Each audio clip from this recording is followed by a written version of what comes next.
Hey guys, today we're taking a look at some phenomenal customs. These were made by YAFD Minifigs and Light Custom, and this is the Benevolent Boss and Dawn Knight minifigures. Now, they come with this unbelievably cool metal collector card here. They only made 100.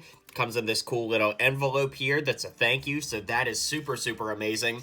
And both of the figures come in these little plastic cases, as you can see, with some phenomenal artwork on them. Love that. And there's a paper slip that goes around them when they come out of the package. So without even taking the figures out of their boxes just yet, I am blown away with the presentation. Then, of course, when we open this up, look how cool these figures are. I mean, come on. Of course, we're going to take them out and take a closer look, but I did want to give you guys the full unboxing, so let's take a closer look now.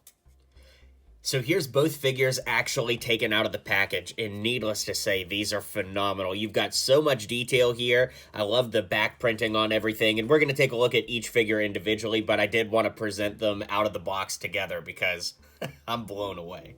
So here we've got the Ben Affleck Bruce Wayne figure. I love what they did with the arms to give him the rolled up sleeves, and the back printing is great as well. We've got printing even on the back of the legs, the sides of the legs. I'll move his arm so you can see we've got really great vest printing that's underneath the arm. There's even a 3D watch on his wrist. I mean, they went all out with the details on this. The head looks a lot like Affleck, and the hair, of course, is a uniquely molded piece, but as with both figures, the head, torso, and legs are official LEGO parts and pieces, but the hair and extra accessories are going to be their own thing. So we only get one expression for him, as you can see, but there is an alternate hair piece with some hair dangling down in front of his face.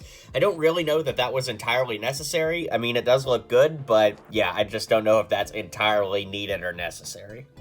The main event, of course, is Batman, and this is based off of his Batman vs. Superman look. The gold on the knuckles, the wrists, and the belt, as well as the toes, really just stand out on this. I absolutely love that.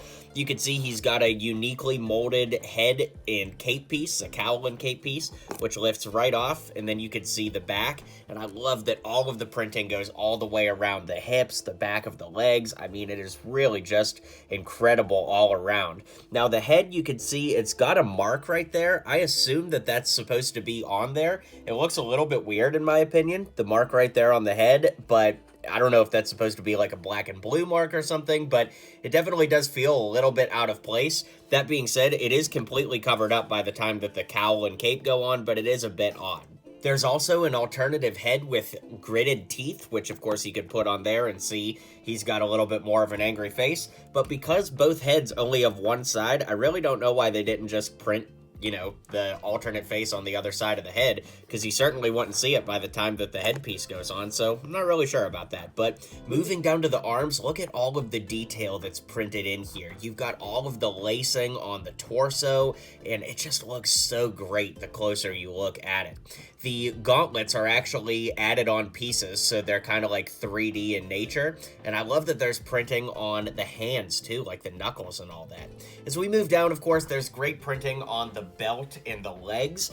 I'm really digging the amount of detail and kind of the stitching that went into this. It really looks great. And finally, we get two accessories, and while these are really cool, they don't look anything like something LEGO would give us, which I think some people are really gonna dig, because LEGO doesn't go to this level of detail, but for me, sometimes when you break the realism and it doesn't look like something LEGO would give, it becomes more like a Hot Toys figure than a LEGO, and, you know, I get that there's a market for that. I guess I'm just not as interested in that, although it does look great. So we've got his grapple gun here, and then of course the Batfleck style batarang, which is probably my favorite accessory included in this 2-pack.